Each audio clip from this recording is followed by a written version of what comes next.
ಬಾಗಲಕೋಟೆಯಲ್ಲಿ ಭಾರೀ ವಂಚನೆ ಪ್ರಕರಣ ಇದೀಗ ಬೆಳಕಿಗೆ ಬಂದಿದೆ. ದೆವ್ವ ಬಿಡಿಸೋದಾಗಿ ಜ್ಯೋತಿಷಿಯಿಂದ ಮಹಿಳೆಗೆ ವಂಚನೆಯನ್ನ ಮಾಡಿದ್ದಾರೆ. ತೇರದಾಳ ಖಾಸಗಿ ಸಹಕಾರಿ ಬ್ಯಾಂಕ್ ಉದ್ಯೋಗಿ ಮಹಿಳೆಗೆ ವಂಚನೆಯನ್ನ ಮಾಡಿರುವಂತದ್ದು. ಬಾಗಲಕೋಟೆಯಲ್ಲಿ ಭಾರೀ ಪ್ರಮಾಣದ ವಂಚನೆ ಪ್ರಕರಣ ಇದೀಗ ಬೆಳಕಿಗೆ ಬಂದಿದೆ. ಒಟ್ಟಾರೆಯಾಗಿ ದೆವ್ವ ಬಿಡಿಸೋದಾಗಿ ಜ್ಯೋತಿಷಿಯಿಂದ ಮಹಿಳೆಗೆ ವಂಚನೆಯನ್ನ ಮಾಡಿರುವಂತದ್ದು. ತೇರದಾಳ ಖಾಸಗಿ ಸಹಕಾರಿ ಬ್ಯಾಂಕ್ ಉದ್ಯೋಗಿ ಮಹಿಳೆಗೆ ವಂಚನೆಯನ್ನ ಮಾಡಲಾಗಿದೆ. 28 ಲಕ್ಷ ಪಂಗನಾಮ ಹಾಕಿದ್ದಾನೆ ಜ್ಯೋತಿಷಿ. ಜ್ಯೋತಿಷಿಯಿಂದ ಮಗುವಿಗೆ ದೆವ್ವ ಬಿಡಿಸುವುದಾಗಿ ಮೋಸ ಮಾಡಿರುವಂತದ್ದು ಇದೀಗ ಈ ಒಂದು ಪ್ರಕರಣ ಇದೀಗ ಬೆಳಕಿಗೆ ಬಂದಿದೆ. ಬ್ಯಾಂಕ್ ಉದ್ಯೋಗಿ ಲಕ್ಷ್ಮಿ ಲಾಗಲೋಟಿಗೆ ಮಕ್ಮಲ್ ಟೋಪಿ ಹಾಕಿರುವಂತದ್ದು. 28 ಲಕ್ಷ ಪಂಗನಾಮ ಹಾಕಿದ್ದಾನೆ ಜ್ಯೋತಿಷಿ. ಮಗುವಿಗೆ ದೆವ್ವ ಬಿಡಿಸುವುದಾಗಿ ಮೋಸ ಮಾಡಿದ್ದಾನೆ. ಜ್ಯೋತಿಷಿ ಶಿಮಾನ್ ಶಾಂಭವಿ ಶೆಟ್ಟಿ ಎಂಬುವಳಿಂದ ಮೋಸ ಮಾಡಲಾಗಿರುವಂಥದ್ದು. ಮಹಾರಾಷ್ಟ್ರದ ಕೊಲ್ಹಾಪುರ ಮೂಲದ ಸೀಮಾ ಶಾಂಭವಿ ಲಕ್ಷ್ಮಿಯ 2 ವರ್ಷದ ಮಗುವಿಗೆ ಮೇಲಿನಿಂದ ಮೇಲೆ ಜ್ವರ ಬರ್ತಾ ಇತ್ತು. ಈ ಹಿನ್ನೆಲೆಯಲ್ಲಿ ಸುಮಾರು ದಿನಗಳಿಂದ ಕಡಿಮೆಯಾಗ್ತಾ ಇರಲಿಲ್ಲ ಜ್ವರ. ಹಾಗಾಗಿ ಲಕ್ಷ್ಮಿ ಸ್ನೇಹಿತೆಯಿಂದ ಸೀಮಾ ಶಾಂಭವಿ ಜ್ಯೋತಿಷಿಯ ಪರಿಚಯವಾಯಿತು. ಆಗ ಮಗುವಿಗೆ ನಿಮ್ಮ ತಾಯಿ ದೆವ್ವವಾಗಿ ಕಾಡ್ತಿದ್ದಾಳೆ, ಹೋಮ ಅದೇ ರೀತಿಯಾಗಿ ಹವನ ವಿಶೇಷ ಪೂಜೆಗಳನ್ನ ಮಾಡಬೇಕು ಎಂದು ವಂಚನೆಯನ್ನ ಮಾಡಿದ್ದಾನೆ ಸೀಮಾ.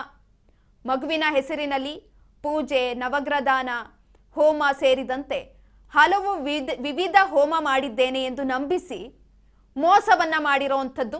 ಲಕ್ಷ್ಮಿ ಲಾಗಲೋಟಿ ಅಂತ ಇವ್ರದ್ದು ಮಲ್ಲಾಪುರ, ಬಟ್ ತೇರದಾಳದಲ್ಲಿ ಒಂದು ಬಾಪೂಜಿ ಬ್ಯಾಂಕ್ ಅಲ್ಲಿ ಕೆಲಸ ಮಾಡ್ತಾ ಇರ್ತಾರೆ. ಇವರು ಕ್ಲರ್ಕ್ ಆಗಿ ಕೆಲಸ ಮಾಡ್ತಿರ್ತಾರ. ಇವ್ರಿಗೆ ಒಂದು ಮಗು ಕೂಡ ಇದೆ, ಅಶ್ವಿಕಾ ಅಂತ. ಇವರಿಗೆ 24/9/2024 ಸೆಪ್ಟೆಂಬರ್ದಲ್ಲಿ ಒಬ್ರು ಲೇಡಿ ಭೇಟಿ ಆಗ್ತಾರೆ. ಅಂದ್ರೆ ಫೋನ್ ಮಾಡ್ತಾರೆ, ಅವ್ರದ್ದು ಲೇಡಿನ ತನ್ನ ಪರಿಚಯ ಮಾಡಿಕೊಂತಾರೆ. ನಾನು ಶಾಂಭವಿ ಅಂತ, ಸೀಮಾ ಶಾಂಭವಿ ಅಂತ. ನಂತರದಲ್ಲಿ ಇವರಿಗೆ ಸ್ವಲ್ಪ ದಿವಸ ಆಮೇಲೆ ಗೊತ್ತಾಗ್ತಾ ಇವ್ರ ಹೆಸರು ಸೀಮಾ ಸುರೇಶ್ ಶೆಟ್ಟಿ ಅಂತ. ಅವರು ಇವರಿಗೆ ಫೋನ್ ಮುಖಾಂತರ ಮುಂಚೆ ಮಾತಾಡ್ತಾ ಇರ್ತಾರೆ. ಇವರು ಹೇಳಿರ್ತಾರೆ, ನನಗೆ ಈ ತರ ಮಗು ಇದೆ, ಈ ತರ ಆರಾಮ್ ಆಗ್ತಾ ಇಲ್ಲ ಏನಂತ. ಆನಂತರ ಅವರು ಇವರಿಗೆ ಮನವರಿಕೆ ಮಾಡಿಕೊಡ್ತಾರೆ, ಇಲ್ಲ ನಿಮ್ ತಾಯಿ ಡೆತ್ ಆಗ್ಯದ 2 ವರ್ಷದಿಂದ, ಈ ನಿಮ್ ತಾಯಿನೇ ಆ ಮಗುಗೆ ಬಂದು ಕಾಡ್ಲಾರಂಭಿಸಿದಾರೆ. ಅದು ನಿಮ್ಮಲ್ಲಿ ಭೂತವಾಗಿ ನಿಮ್ಮ ಮಗುನ ಇದರಲ್ಲಿ ಬರ್ತಾ ಇದಾರೆ. ಅದಕ್ಕೆ ಸುಮಾರು ಖರ್ಚು ಕೂಡ ಮಾಡ್ಬೇಕಾಗತ್ತ. ಎಲ್ಲ ಹೋಮ ಅವನ ಭೂತ ಏನು ಬಿಡಿಸ್ತಕ್ಕಂಥದ್ದು ಏನಿರ್ತಲ್ಲ ಅದನ್ನೆಲ್ಲನೂ ಕೂಡ ಮಾಡ್ಬೇಕು.